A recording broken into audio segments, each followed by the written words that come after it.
The touch of your hand makes me tremble within. The smell of your hair. Man, feeling well, man. What's your name? My name is Cardi Cornish. And you a legend?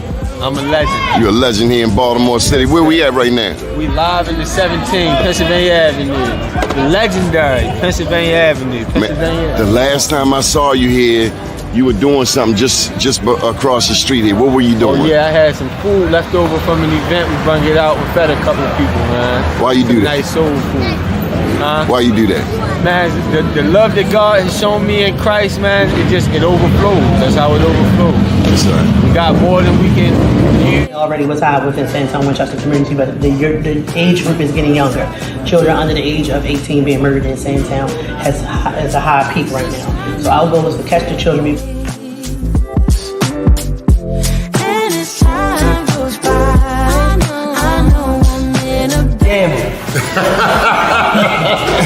going hard, man. You going hard on that man today. So what do you think, Mr. Mayor? You got manufacturing right here, helping our young people despite all of the challenges in the city of Baltimore, right here on North Avenue. No, it's really about the growth. Just knowing where, being there when they were down in Port Covington and seeing how far it's grown. Like you said earlier, like getting the sorbet, you know, where we got the sorbet at the beginning, but now being able to, when I'm at Canada Yards, get it, or anytime I'm down at Harbor Place to get it, and folks to not even know, but they gonna know now that like this is coming from young people in West Baltimore, right there in West Baltimore on North Avenue, where they think nothing great comes from, but they can see it in what the young people do.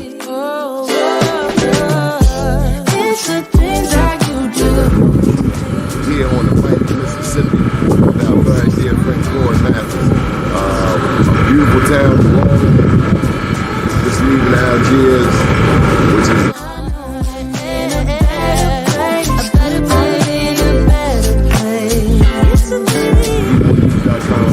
an update 10 years since Katrina. It's a smile on your face. And as time goes by, I know I'm in a better place. All right, y'all, this is what I came to New York for. Besides the Black Wall Street Awards, we're going in here and get some of this real good jerk chicken. Johnny Glover, out. Your skin, just the touch of your hand makes me tremble within. But we need to feed our loved ones. DOTS needs to rescind this package policy program so that our loved ones are able to eat every day in that filthy facility that we have some stars in the building. First name's Donnie, last name's Glover, in it to win it for the long haul, baby. Before we bring our guest up, I want to share a little of an article by Dr. Tyrone Tabor, the founder of STEM City USA. Of course, this show airs not only on Facebook, LinkedIn, and YouTube, but also on STEM City USA, STEMCityUSA.com, of which I'm the news director. But Tyrone, of course, has U.S. Black Engineer Magazine, and he shared an article with me yesterday that I just have to share with you. It's called The AI Revolution. Will Black America Remain a Consumer Class Forever? Now, I'm not going to read the whole thing, but I'm going to share some of the nuggets in it. He says, as we navigate the AI-driven world, one reality stares us in the face. Black Americans stand on the edge of becoming permanent members of a global consumer class. This is not a bleak prophecy, but a very real warning. Our participation in the AI, blockchain, quantum physics, and metaverse revolutions will determine our future place in the world's economy. Can we rise to the occasion and harness the transformative power of these technologies? Or will we continue to watch from the sidelines? His next sub chapter is the Black economic paradox. Of course, it talks about how we have $1.6 trillion, which is equal to the 15th largest economy. But I'm going to get down to the bottom of it. Of course, it goes into AI, blockchain, quantum physics, and the metaverse, as noted before. But I will hit you with the conclusion. He recommends education. We must increase the number of Black students and professionals in STEM fields, particularly in AI and quantum computing. Programs aimed at early engagement in these technologies like AI boot camps and quantum physics workshops should be a priority in Black communities. Number 2, investment. More Black investors must enter the venture capital space, funding startups in AI, blockchain, and related fields. We also need to develop a culture of investing in ourselves, buying Black, supporting Black-owned tech companies, and building generational wealth. 2 more, innovation. Black entrepreneurs must tap into the opportunities these technologies offer, whether it's developing AI-driven solutions for our communities, launching NFT marketplaces, or exploring the vast potential of the metaverse. We need to lead and not follow. And lastly, number 4, policy. And this is very important. He insists, especially in the state of Maryland, where we have one of the highest percentages of Black elected officials compared to any state in the country. On a broader scale, Black leaders must advocate for inclusive tech policies. That means our state senators, our state delegates, our council people, county council people, city council people, our mayors, our county executives, our governor. Black leaders must advocate for inclusive tech policies that ensure equal access to AI and blockchain opportunities. This includes ensuring that schools, especially in underrepresented communities. Of course, you got Baltimore City, you got Prince George's County, 2 of the largest Black school jurisdictions in the state. Make sure that they have the tools and curriculum necessary to prepare students for the AI age. He goes into a long diatribe on getting the Black elected officials involved. And I think I've done enough to make the point, but I will hit you with his last 2 paragraphs. The road ahead. The AI generation is here. If we're not careful, Black America will remain a consumer class while others innovate, build, and reap the rewards. But it doesn't have to be this way. The door to opportunity is wide open, and we have the chance to walk through it, just as we have in every era of transformation. However, success will require more than individual effort. It will demand a collective response that includes our educational institutions, businesses, and most importantly, our political leaders. While many of our elected officials remain stuck in the civil rights-driven approach to policy making, we must shift their focus to economic empowerment in the digital age. If we can align our political power with the immense opportunities in the AI, blockchain, quantum physics, and metaverse, we can transform Black America from a consumer class into a thriving, innovative economic powerhouse. The question is, will we take action before it's too late? Today, we're being joined by Mr. Vennard Wright. He has one hell of a resume. President and CEO of PerVista, an award-winning AI weapons detection firm, headquartered in National Harbor in gorgeous Prince George's County.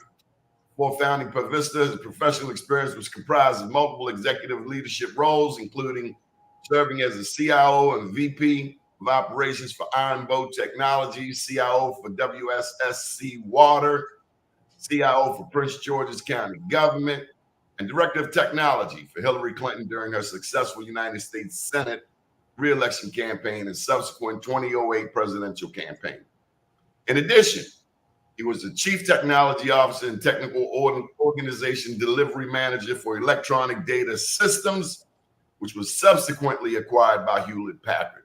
Because of his leadership in the technology industry, he has received numerous awards, authored dozens of articles, and spoken publicly on many topics ranging from the importance of experiential learning in educational systems to the changing role that artificial intelligence and automation play in future career prospects. Without further ado, we bring to the show Mr. Vennard Wright. Good morning, sir. Good morning. It's a pleasure. Thanks for having me. You got one hell of a resume, man. I appreciate it. Yeah, it's I used to have hair, but that was all before that started. Yeah, I see we go to the same barber, and I just want to say, I mean, you the points that you were making at the start of the show. I mean, of course, church is this weekend, but you started on a Thursday. I mean, those are very poignant points that really need to be driven home.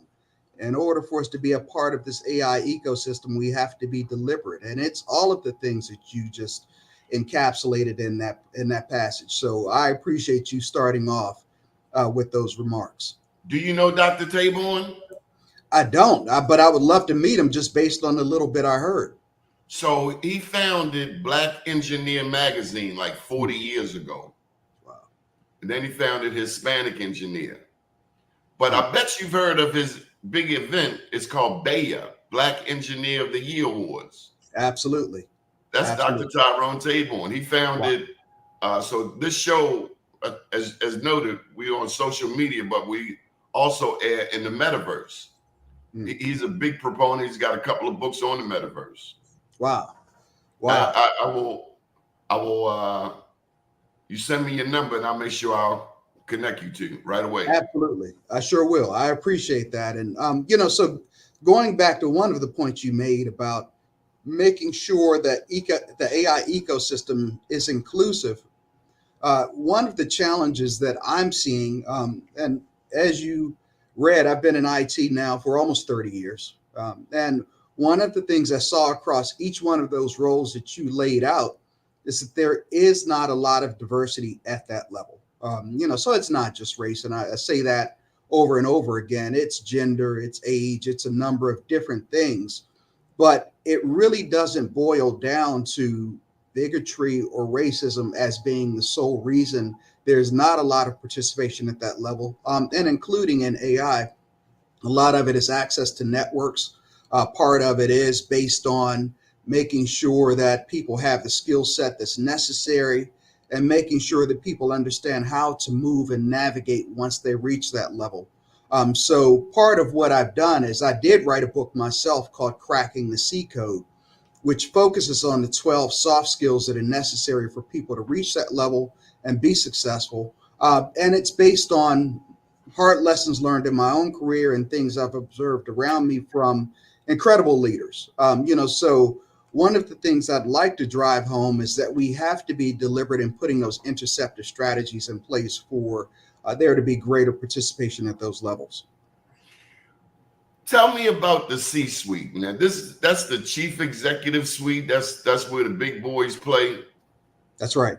Yeah. So anything, I mean, it's for me, of course, it was chief technology officer and chief information officer. But of course, that means chief financial officer, chief operations officer, and of course, the chief executive officer. So there are things that are common across each one of those. Doesn't matter whether it's finance, IT, or something else. You just have to be able to do certain things in order to be successful. You have to be able to network, make sure that the person remembers who you are. You have to be political, as much as we try to avoid that, and especially with what's coming up this year. You really have to make sure that you're keeping balance. You have to make sure that you're fair when dealing with people. You have to make sure you know your stuff. And those are things that are really necessary. And I think a lot of people get frustrated because they say, hey, I'm working, I'm doing all of the things that need to be done, and I'm not reaching that level. It doesn't boil down to that. Sometimes it's about working smarter and not working harder. And that's a big part of what people need to understand. And certainly our people need to understand that, just how to get to that level and how to be successful once they reach that level. You have a family? I do. I have, so I've been married we're going on 30 years now. I have 4 children. So the youngest, Ariana, is 21. She's at University of Maryland. My 25-year-old, she's a Navy corpsman stationed at the Naval Academy now. My oldest daughter, Kayla, is 27. She works for me full time. And then my son, Dwayne, is 29, turning 30 in October. And he's a Marine gunnery sergeant stationed down at Camp Lejeune. How important is your wife to your business? The company would have failed already if it wasn't for her. So when I moved over to become CEO for PerVista full time, she stepped in as CEO for Wave Welcome. So that's the obvious thing, but it's more than that. I mean, she really is the person that knows every detail of the company. She's the one who really has visibility into the way things are trending. But the biggest thing is she's been a sounding board. I mean, it's really tough, as you've heard, as you know, to run a business. And I tell people, you really don't know what it's like to be in business until you have to make payroll. So we've had those conversations, and she's been an entrepreneur for decades herself. So we used to own a hair salon. We used to own a day spa, and we used to have payroll on Thursdays. So I remember being up on Wednesday nights, like, how are we going to make payroll? We always did it. We've never missed a payroll, but she is absolutely my bedrock. I'd be nowhere without her. Bro, I say that because I've been single for a long time. I've been in business 22 years, but I do understand having the significance of having that partner right beside you, and one who is entrepreneurial, because you can have an entrepreneur and you can have a 9-to-5er, and that's not necessarily an evenly yoked scenario per se. An entrepreneur needs an entrepreneur. It's kind of like in the world of drug recovery. It takes a person who has gone through recovery to help a person who's trying to get there. That's absolutely Somebody right. who's been there who understands it. I don't know why I use that scenario, but it's a great point. It's a great point. You really have to know the struggle, and being in business, even a successful business, is a struggle. I mean, it changes on a day-to-day, sometimes an hour-to-hour basis. And unless you've been there, I mean, of course you can empathize, but certainly knowing how to respond to certain things, because business is constant up and down. I mean, people see the good things, people celebrate the good things, but there's a lot that has to happen leading up to that good thing in order for that to occur. And certainly it helps to have someone who's been there and done it before and understands the tough decisions that have to be made in order for a business to succeed. I have a saying that money don't sleep. A 9-to-5er, they go to work 9 o'clock, get off 5 o'clock. Every week, every 2 weeks, they cash that check. Yeah. But when you work for yourself, I know that you eat what you kill. That's right. That's right. And, to that point, so I wear glasses around sometimes. I just don't have one right now, but they're right here. And it's not because I don't see clearly. It's to cover the bags from not sleeping, because that's a literal statement. I mean, even when I get off today, as you know, the Congressional Black Caucus is this week. So you head down into DC, you're hanging out and networking until 11 o'clock at night. And guess what? You wake up the next day and you do it again. So yeah, these glasses are critical for me. Yeah. Tell me, how did you come up with this? It's an AI weapons detector. What happened? Yeah. So in May of 2023, there was a very high profile incident right here in Prince George's County, which is where we're headquartered, where 3 teenagers ran onto a school bus and attempted to shoot another teen on the school bus. So the gun jammed, but because of that, really got everyone up in arms, and especially based on the age of the perpetrators. So the one that was most visible was 14 years old. So our state's attorney, Aisha Braveboy, reached out and we sat down and had lunch. And her question for me is, how can we leverage technology to make sure this doesn't happen again, not just on school buses, but in schools? So that started me on a process where I went out and did some homework to see what was possible, number one. And then if anyone had tried to address it before, and saw that there was an opportunity for us to really jump in and get some things done. So that's where I started the process in May of 2023 in terms of developing the platform. So from that point, it was really a matter of seeing how far we could go. And we did get to a point where we were able to detect firearms fairly quickly. But I also saw an opportunity for us to have an AI company right here in Prince George's County, which was critical. Would you be the only Black AI company in PG? Yeah, not only in PG, but I was in a Fortune magazine article, and that was in December of 2023. And they pointed out that I was the only Black-owned AI firm in this space in the country. So it's, and that goes to the earlier point. Thank you. So not only have we done that, but we have a patent pending for our AI weapons detection technology. So it's completely our intellectual property. We are hosting it in the cloud. We do host it with AWS, but it's our technology. And the reason that's important is because it really does shift the paradigm in terms of what Black technologists are capable of. And I'll break it down to you, Mr. Glover, this way. So I went out to Silicon Valley. You talk about the need to have Black investors. So this is an incredibly expensive proposition. You spend hundreds of thousands to develop the platform, and that's before you've even made the first sale. So that money has to come from somewhere. So I went out to Silicon Valley to have conversations with investors. One of the investors comes up, he talks to me, and he says, wow, that's a great technology. And he said, so what is your role in the company? I said, well, it's my company. I'm the CEO. He said, really?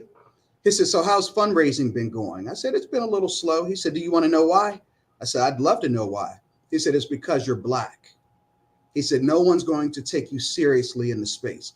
So my thing is, and it got to me that day, but I went back, reflected, had conversations with a lot of people I respect, and it made me double down. So what I'd love to see is we get to a point where it's no longer a novelty to have a Black founder in the AI space that owns their own intellectual property, because then you don't run into as many ignorant people like that who believe that it's not possible for us to develop this technology. So the way our technology works is any internet connected camera, whether it's a surveillance camera or a drone, we can take that, we can stream it through our platform. And if anyone comes in with a gun, we see the gun and notify police automatically. So that's the way our technology works. And of course, we want to cut down on the number of active shooter events that happen in schools, like what we saw in Georgia last week and other places across the country. There are people who will invest in you. Was that man a white man? Absolutely, he was. Well, they swear, a lot of people swear, and there's some really good white people out here, but there are also some ignorant ones, like the one that was on television talking about dogs eating dogs and cats. Exactly. Ridiculous. In the private chat there, I put my number there and also put Dr. Tyrone Tabor's number I appreciate in that private chat. Yep, I'm writing that down now. Yeah, you make sure you give him a call. Tell him I gave you the number. He's a wonderful guy. So moving forward, tell me about your mentoring. Yeah, so because I've been fortunate to have some incredible mentors across my career. So I grew up, taking a step back, I grew up in Hillcrest Heights. And for a long time, I didn't really want to share that I grew up in Hillcrest Heights because of the perception of Hillcrest Heights. But Hillcrest Heights, I'm from Baltimore. I know Woodmore. Yeah. So Hillcrest Heights is right outside of Southeast Washington, D.C. And of course, as we know, I love Southeast, man. That's where Marion Barry from, man. Absolutely. And guess what? I lived in Southeast. That was the first Ward place 7 and Ward 8. I know Ward 7 and Ward 8. I lived in Ward 8. And then, we moved up to Hillcrest Heights, but Hillcrest Heights really did a lot for me.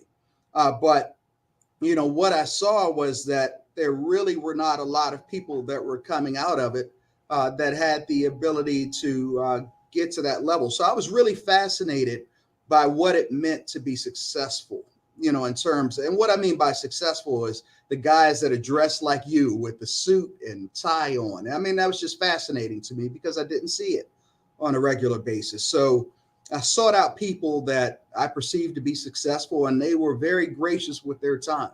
And one of the things it did is it unlocked the fact that it's possible for someone who looks like me and you to move and shake at those executive levels. So with that being said, I got to the point where younger, especially males, reached out to me because they saw me being in the positions they wanted to be in. So you know this cat here. You know this cat here. Absolutely. Yeah. So here's the thing.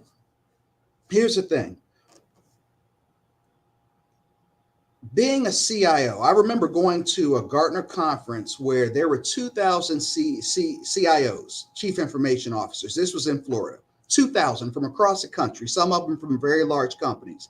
And in the room, no exaggeration, there are 5 Black CIOs, 5 out of 2,000, a room of 2,000. And like I said before, it's not as simple as, okay, yeah, the industry is racist. We just have to know how to get there. But then you have to unlock the thinking to believe that you can get there. So for me, it is important for me to touch these young people that certainly have the aptitude to be able to go in and be successful. And then for me to leverage my networks to make sure they have access to opportunities. And the biggest thing is to make sure they don't make some of the mistakes I made. Because right now things are moving more quickly. Your mistakes are a lot more visible than they were at the beginning of my career. We weren't on social media when I started my career. We didn't have the smartphones that give you access to everything. It's just a different world. So the margin for error, especially for diverse talent, is a lot smaller than it was when I started my career. What high school did you go to? So I went to high school in Pennsylvania, a place called Pine Forge Academy. So Pine Forge Academy is in the middle of nowhere. I mean, it's right outside of Reading, Pottstown. So my story was very much like the Fresh Prince of Bel-Air, where my mother saw me starting to hang with the wrong people and said, "I'm getting you out of here." And, I'm probably here because of it. That was a boarding school? It was a boarding school. Boarding school. I've heard of it. Yeah, I heard of it. Well, yeah, I mean, it was, we lived on campus, and yeah, that was a tough time for me. I mean, all of my friends were here. You had a diverse set of experiences. I did. Coming out of Southeast, it don't get no raw than that. You like Chuck Brown? Absolutely. Yeah, anyone who's come up in DC more than likely likes Chuck Brown and mumbo sauce. Sir, run Joe. That's right. But see, that gave you footing. That's right. It absolutely. It also gave you courage. That's right. Because in all of DC, everybody knows Southeast is the toughest. Yep. That's right. Yeah. I saw all of the things that Southeast is known for. So we do these Black Wall Street Awards, and one of the places we've done them is in Benning Park. I love it. That's beautiful. We give away these plaques, these Joe Mann's Black Wall Street Awards. We celebrate Black entrepreneurs and professionals, as well as the people who support them, regardless of race. We've given away over 2,500 of them in New York, Baltimore, DC, Richmond, Atlanta, New Orleans, Birmingham, Vegas, and Tulsa. And I'm gonna tell you that is absolutely beautiful, because those are the people that need to see exactly what I was talking about before, coming out and understanding that it's possible for Black people to be millionaires without being entertainers. To know that your chances of being a multimillionaire are much greater if you go into the IT field than if you try to play basketball and football. And I mean, certainly we both know professional athletes, but that is such a small percentage. That's a small number. And even if you don't become a multimillionaire in IT, you can have an incredible career where you're making 6 figures without a degree. So it's important for our young people to see that, and for us to unlock the thinking and let them know that they're capable of succeeding at the highest level. Did you go to college? I did. I went to University of Maryland. Yep. So I am a Terp, and I'm trying to be more involved. I mean, I went away for a while in terms of being engaged with them, but yeah, I'm trying to get back to them now. But yeah, right there in College Park. Gorgeous Prince George's County. I love Prince George's, man. Coming from Baltimore, my first introduction to Prince George's was Woodmore Country Club. And I saw all of them black people in the $1 million houses around that golf course. Now you say coming out of Southeast and seeing some of the things you saw later was I guess a sort of culture shock. Now I've seen mansions before, but black people around a golf course. That's right. Woodmore. Right. Oh my God. Yeah. As a matter of fact, we've done at least one Black Wall Street Award there, thanks to Dr. Wilbert Wilson there in Prince George's. But another thing, I have 3 books. One is Unapologetically Black. Second one is I Am Black Wall Street. And just recently, I launched my 3rd book, Journalpreneur. Journalism entrepreneur. So Journalpreneur. And in the first book, one of the most important things I discuss is the synergy between Baltimore and Prince George's County. Wow.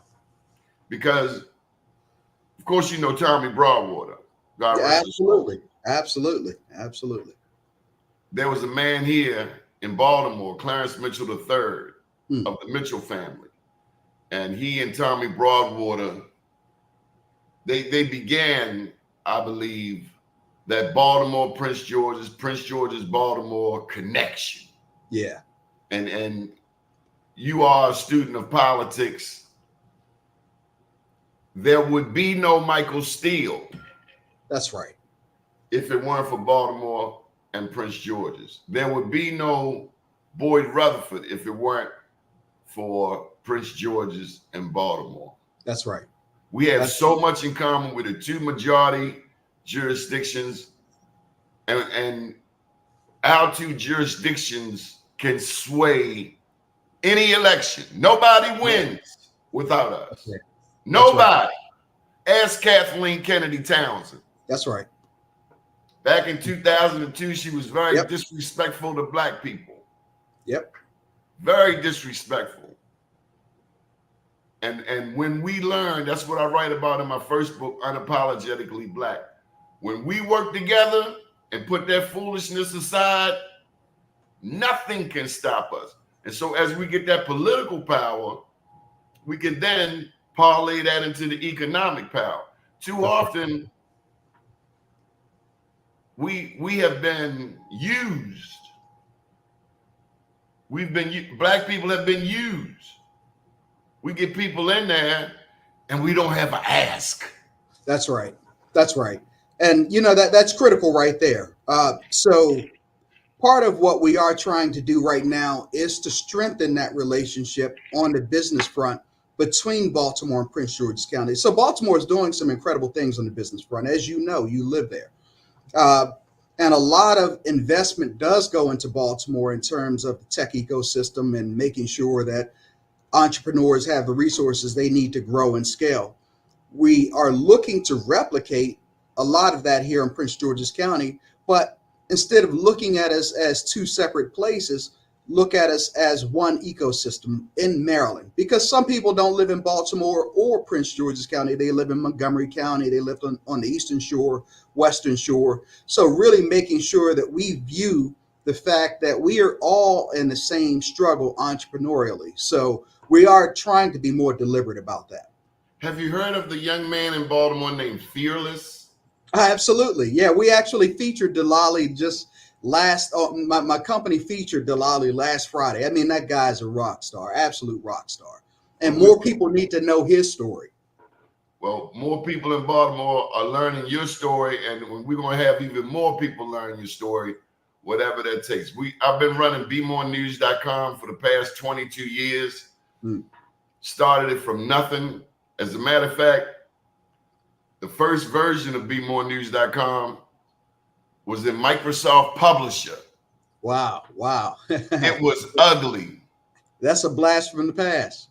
My dad said, he was a funeral director. He said, Donnie, get out there and try. Somebody might see you and they might help you, but you'll never know if you never try. That's right. See, I had paid a lady to do a website for me, but she wanted me to pay her to do updates.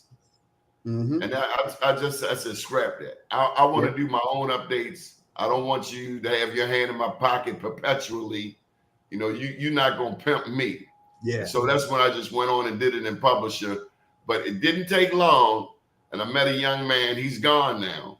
But he taught me Macro Media Dreamweaver and Macro Media Fireworks. That's right. And of course, now we got a content management system. Yep. And websites don't cost nearly as much. You got Fiverr and people who can do so many things for you.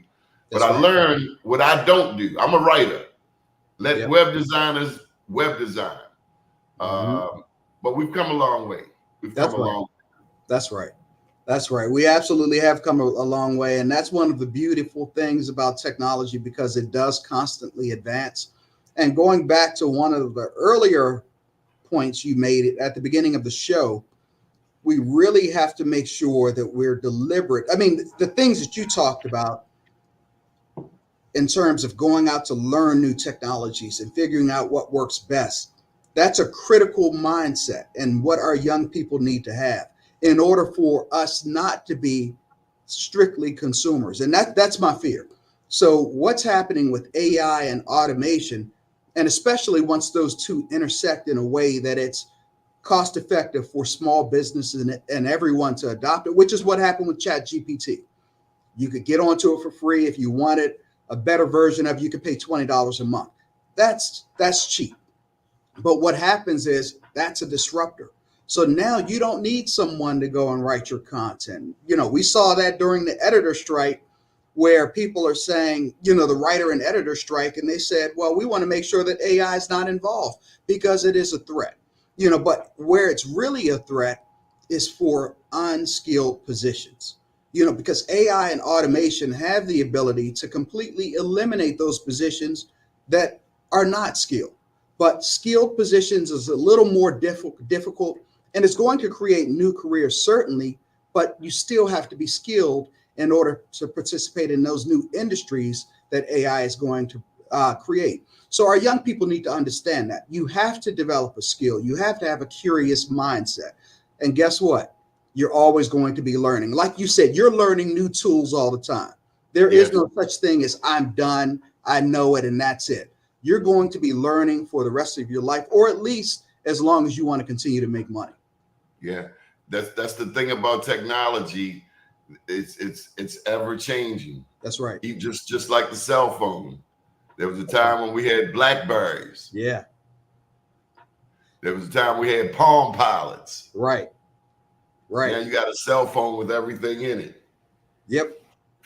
Even though sometimes I wish I could go back to a flip phone. I mean, now everyone knows they can get in contact with me even at 10 o'clock at night. I just did a presentation.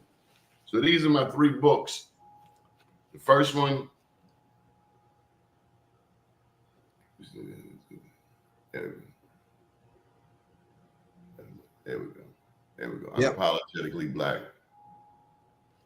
The second one, I just did a book signing down at the Pratt Library in Baltimore.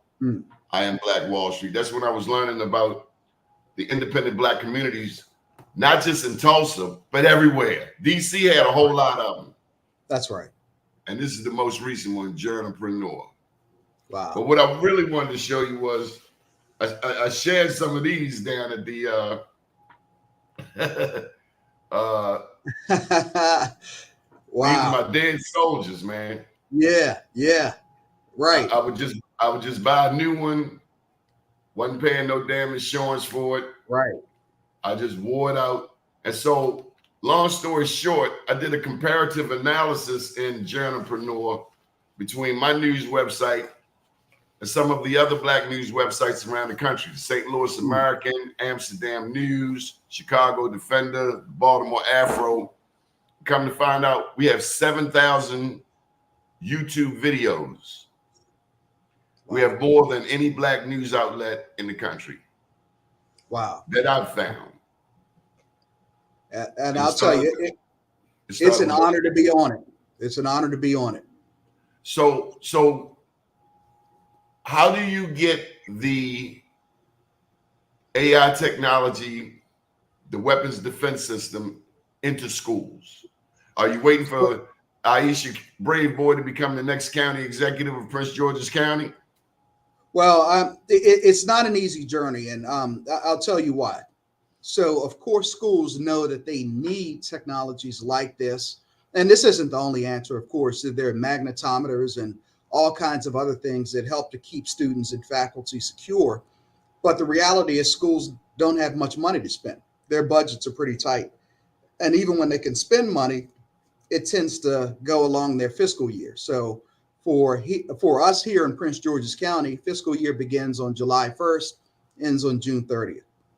And the budget is pretty much spoken for months before that. So unless you're a part of that budget cycle, chances are you're not going to get in there. So a big part of what has to happen with partnering with school systems is you have to have some source of money to pay for the technology, which means getting grants that you can then approach a school system with and say, hey, we have money for you to be able to put in our technology. So that's a big part of the process.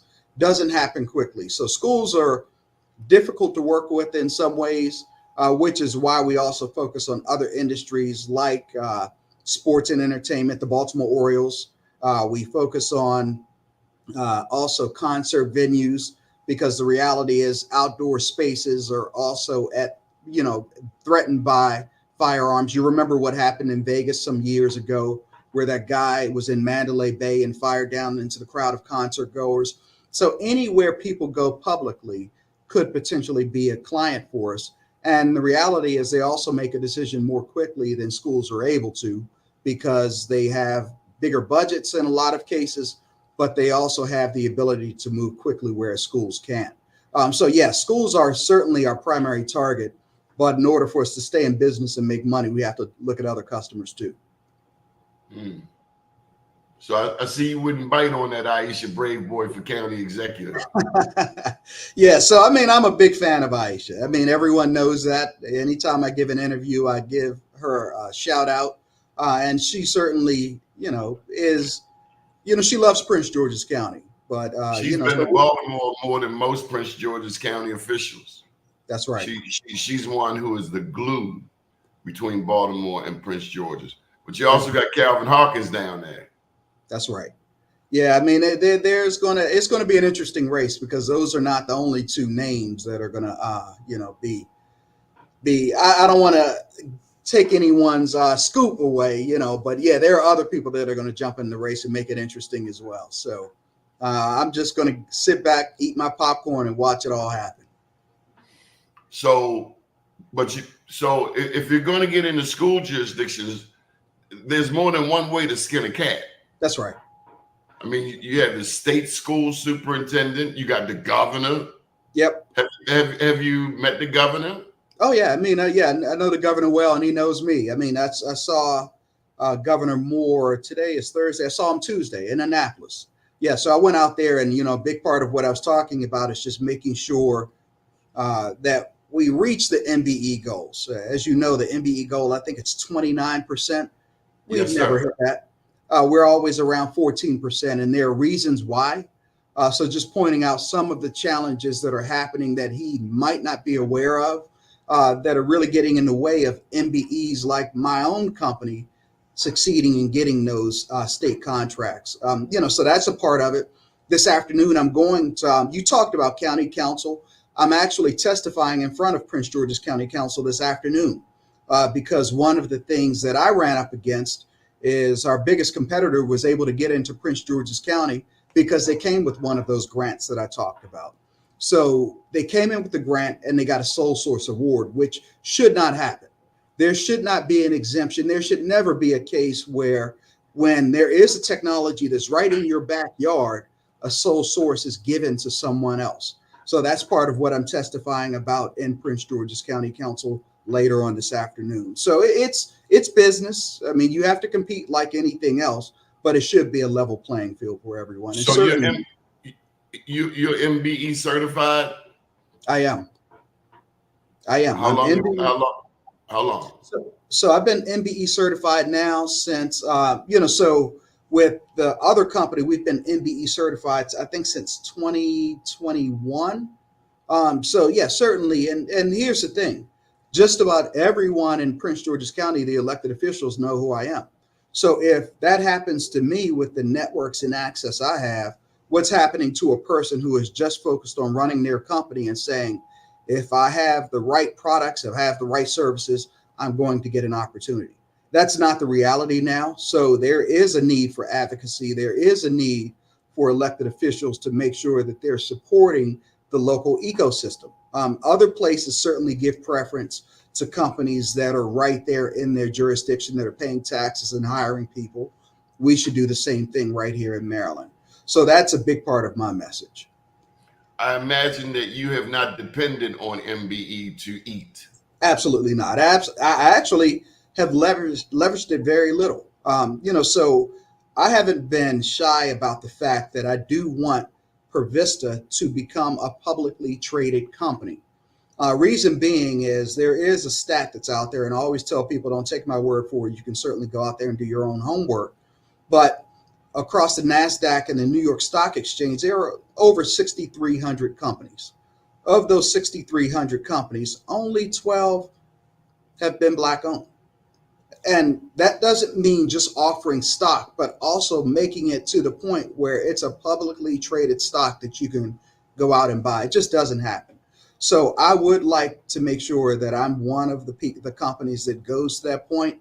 But the way that I do that is not by operating simply as an MBE. I operate as a company. I'm looking to compete, not as a Black-owned company, but as a well-run company that has an incredible technology. That's a different mindset. So certainly if there are MBE opportunities with me being a certified MBE, I'll take advantage of them, but I don't lead with that. I want to lead with being a good company that has the best people and the best technology. Because truth be told, an MBE is more geared, MBE certification is more geared to being a sub than a prime, correct? That's right. You're absolutely right. And to that point, a program that a lot of people are aware of and take advantage of and do well in is the Small Business Administration's 8A program. Yeah. So the 8A program, there's this thing, and I'm personally not a huge fan, because you have to have a net worth of under $750,000. And of course, there are all kinds of games you can play to say, hey, my net worth is under that amount. But the reality is, if my technology takes off and I'm the 100% owner of this technology, already I'm past that, because I own, of course, there are things I could do to, make it appear that I'm under that threshold. But why even pretend that I'm below what I am? So it's a mindset. It's a mindset that I have to hide the fact that I'm wealthy. And then you can only make a certain amount of, your company can only make a certain amount of money in certain NAICS codes in order for you to remain eligible. So it encourages a mindset.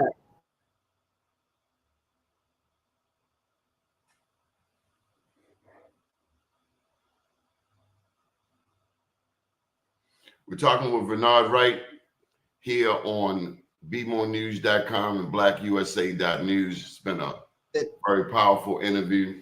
Yeah, so 60% of companies that graduate from the 8A program end up going out of business in 5 years because they don't know how to play well, full and open.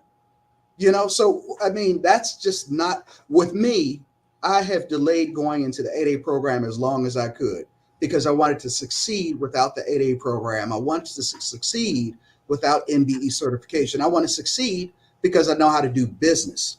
That way, if I do decide to go into the 8A program, I can still compete and grow and do all of the things I need to do without having to rely on government contracts. Mr. Wright, I tried to explain that to a very special person in my life. They were like, no. You got to get the MBE. Stop making excuses. Stop making excuses. I got some fundamental problems with it. Yeah. Why the hell I got to prove I'm Black?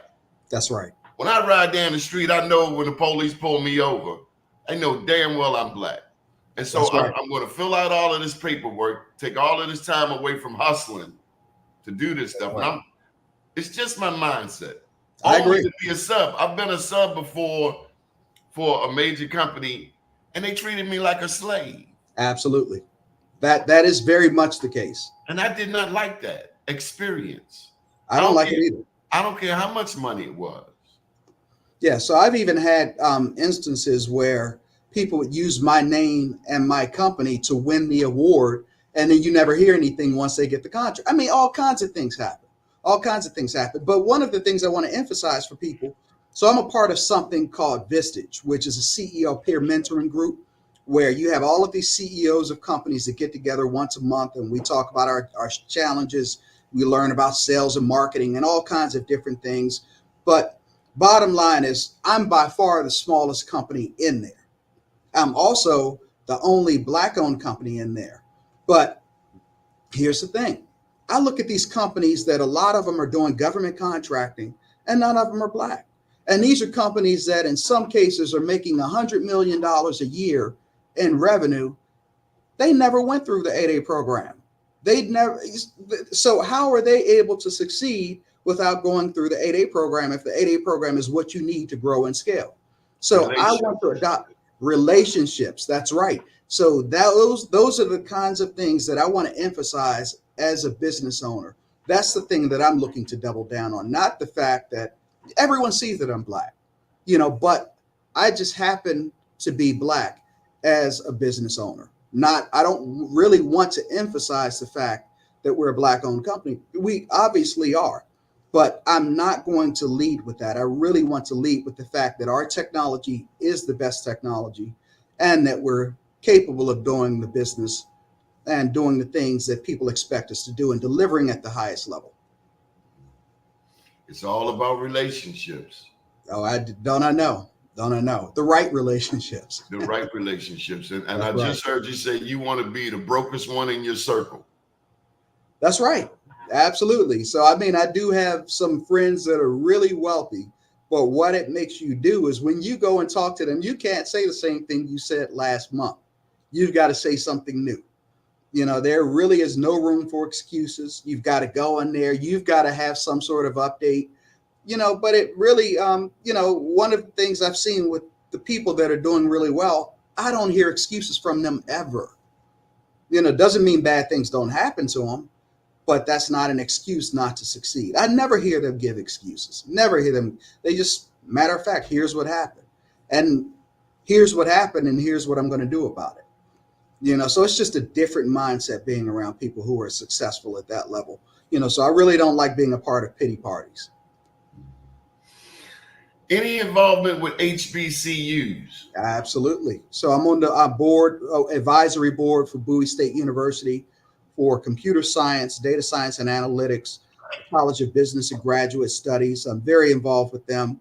I've done a lot of work with Virginia Union as well.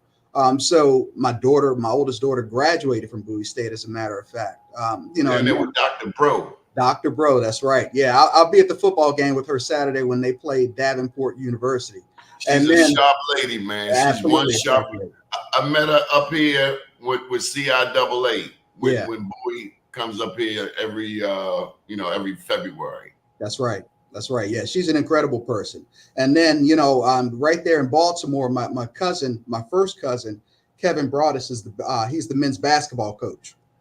So me and Kevin talk just about every day. So, I mean, that's my connection to Morgan State, which is where my mother went to school. My mother went to school at Morgan State. So have that Baltimore connection. I don't get out there often enough, but if Kevin is listening, hey, Kevin, I need some tickets to come out to see the game this year. I'm finishing up my master's in journalism in the spring. Nice. At Morgan State. Yeah, Morgan State, I would say, so there are 4 HBCUs in the state of Maryland. Of course, we talked about Bowie State and Morgan State. You have University of Maryland, Eastern Shore, and Coppin State. And I would say of the 4, Morgan State is certainly the flagship HBCU in the state of Maryland. I got my bachelor's at Coppin. I started at Morehouse. Nice. Yeah. Yeah. More. So we were talking about Morehouse just last night, me and some other gentlemen. Morehouse is absolutely incredible. So I think they said the incoming freshman had an unweighted GPA of 3.75. 3 points, the incoming freshman. I mean, that is just absolutely incredible. Because I mean, I didn't have that GPA when I graduated from college. So I mean, just it really speaks to the pedigree of people that go through HBCUs. And another thing I saw this morning reading is because they rolled back affirmative action, applications to HBCUs are now up. So a good thing has come from it because, as you know, going to an HBCU, they want to see you succeed. I mean, I saw that working closely with Virginia Union and with Bowie State. They have a vested interest in not just making sure that you come in there and have a good experience, but that you graduate and that you become a great citizen. And going back to what you asked about before, that you're also mentoring and pulling someone else along, that you're creating this pipeline that is moving the race forward. So I am a huge fan of HBCUs. So what do you think of that? We have $1.6 trillion in annual disposable income. We are the biggest consumers in America, even on St. Patrick's Day. Black people out there spending money. Drinking green beer, right? Yeah. So I mean, so what I think we need to understand is we're always looking at it from an individual, well, not always. I mean, a lot of us are looking at it from an individual perspective, where yes, there is $1.6 trillion and we each are a part of that. But we really have to think about our collective buying power. We have to learn to work together, which is a tough thing for us to do because so many things have been inculcated into our race that make us believe that, hey, if I help this person, then it's going to hurt me. We really have to think as a collective, which you see other races do. Examples of that are the Jewish community. The Jewish community can meet another Jewish person, and doesn't matter whether they ever met them before, they have that in common, so they're inclined to work together. Indian community, same way. I mean, you look at how they're able to come over and buy Subways and Dunkin' Donuts, and they're working together. But we have to do the same thing and think as a collective. Doesn't mean that we're going to always get along, that we're always going to agree on what we should invest in, but we have to think about the dollars that I make, whether it is a 9-to-5 or a business owner, how those dollars can really help to amplify the dollars for everyone. And the way I look at it, I remember there was a guy who used to work with me in Prince George's County while I was a CIO there, who had draft horses. So I can't remember the exact number, so I won't say it, but he said a draft number, I'm just going to make it up, could pull, one draft horse could pull 1,500 pounds. Two could pull, let's say, 3,500. Three could pull, let's say, 6,000. But four together could pull 10,000. So it's more than the 1,500 that each one of them could pull individually. But if we pull together, it becomes a lot more exponential in terms of what we could impact. You talk about the fact that no elected official can pass through the state of Maryland without really winning Baltimore City and Prince George's County. Those are a lot of individual votes, but we have to think about that and understand the power that we have, not just financially, but politically, and really understand that we're a part of a bigger picture. Everyone is across the board, and other cultures certainly get it. They know that they're a part of a bigger picture, so we have to do the same thing. And we need an ask. That's right. That's right. And forget who's in charge or who gets the credit for it. If it benefits you, why does it matter who gets credit for what happens if you're benefiting from it? So that's another thing we have to get past, the ego of saying, okay, this is going to be the spokesperson. And that's what gets in the way a lot of times, because someone else is the face of it. And we're worried about that person being on TV or getting the credit when we ultimately all benefit from it. You know, speaking of political leaders and Prince George's in Washington, D.C., we have to acknowledge a Marion Barry. We have to acknowledge a Wayne Curry. Oh, absolutely. Absolutely. Yeah, I knew Wayne Curry personally, and I will say, you know, and this is not a slight to anyone else in Prince George's County, but I mean, he was one of a kind. That guy was absolutely incredible. So what I saw with Wayne Curry, and I remember sitting down and having a talk with him, and me and Wayne Curry got along in a lot of ways, and one of those was we both appreciated fine spirits. So it was one of those evenings we were at happy hour, and he told a story about FedEx Field being built. Back then it was called something else, of course, where the Redskins were playing at the time. And he said he was negotiating with Jack Kent Cooke. And Jack Kent Cooke reaches across the table and smacks Wayne Curry in the face and said, "Yeah, boy." And Wayne Curry looked over at him and said, "You're going to pay for that." And that's how the Sports and Learning Complex got built. He got Jack Kent Cooke to throw in FedEx Field because he did that. But no one else, I haven't seen anyone else who could, like I said, sit down and have those conversations and be a brother behind closed doors, talking about all the things that brothers talk about with liquor, but then go into corporate settings and negotiate and play hardball as an attorney. Just a one of a kind person. So you see this quote right there? Absolutely. Do you know Irvin Reed? I know the name. The name. Irvin Reed was Wayne Curry's lieutenant. Oh, wow. Then that's why I know the name. We've all crossed paths in Prince George's County. That's why I know the name. I knew the name sounded familiar. So Irvin knows better than I do just how incredible Wayne Curry was as a person, as a leader. It was his vision that really got Prince George's County to where it was, with all of the big houses and the affluence of Black folks, and there's a long story behind that as well.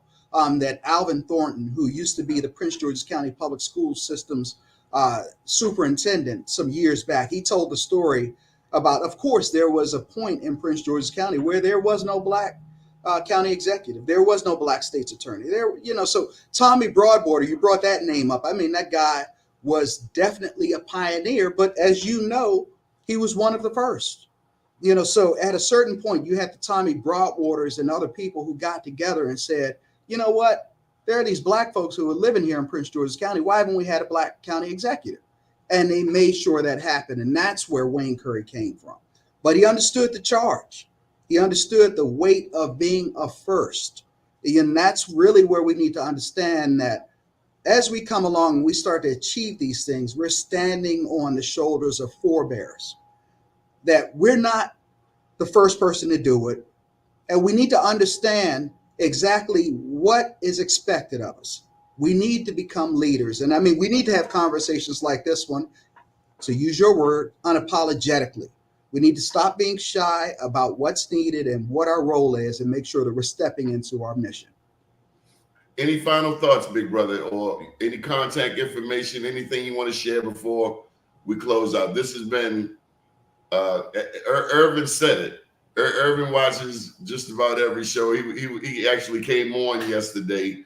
We are on Monday through Friday. We started this whole BlackUSA.news back in December 2020. It was our pandemic pivot. We couldn't interview people. I learned about StreamYard from a lady in Prince George's County who was originally from Baltimore. I bet you have heard of her. Her name is Peggy Morris. Absolutely, I know Peggy. Peggy's incredible. Four Sisters Network Incorporated. Yep, that's right. Please don't mess the name up because she will hunt you down. Yes, she will. She from East Side, but she introduced me to StreamYard, and we've been streaming ever since. We have shows on the network from Oakland, California. We have had shows from New York, from Miami, from Atlanta, and it's just our way of, I think a good definition of an entrepreneur is you take something, you make something out of nothing. Oh yeah, I love that definition. That is absolutely right. Absolutely right. So, I mean, what I'll say, and, thank you for allowing me to have this conversation and for us to go and talk about topics that aren't talked about enough. But really what I'd like to emphasize is the fact that historically, we as Black folks have been very proud people. You take a look at how we dressed in the 20s and 30s, where you go out, you had a suit on. The men had suits on. I mean, who looks the best?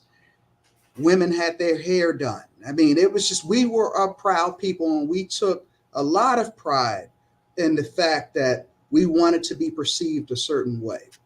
And that is absolutely critical for us to be taken seriously. Speaking well, learning as much as you can. When there's an opportunity, exploit that opportunity just like everyone else does. So yes, we do have a lot of power, but we have to understand what it means to have that power and to be able to take advantage of that power. But number one, we have to get back to being proud as people and being the best version of ourselves possible. I mean, I can't be you. You can't be me. I can't be someone else. Be the best version of you can possibly be, which means going above and beyond, going into uncomfortable places and having uncomfortable conversations. But at the end of the day, guess what? You're unapologetically Black. So thank you for letting us have this conversation. Thank you, Mr. Vennard Wright. When we find a man who has ascended heights beyond ourselves, who has a sky with more stars in it than we have in ours, with a broader vision than we may know that he has worked harder, better, more wiser than we. He was awake while we slept. He was busy while we were idle. He was wisely improving his talents while we were wasting ours. Frederick Douglass. My name is Donnie Glover. Thank you for joining us today. Good morning, world.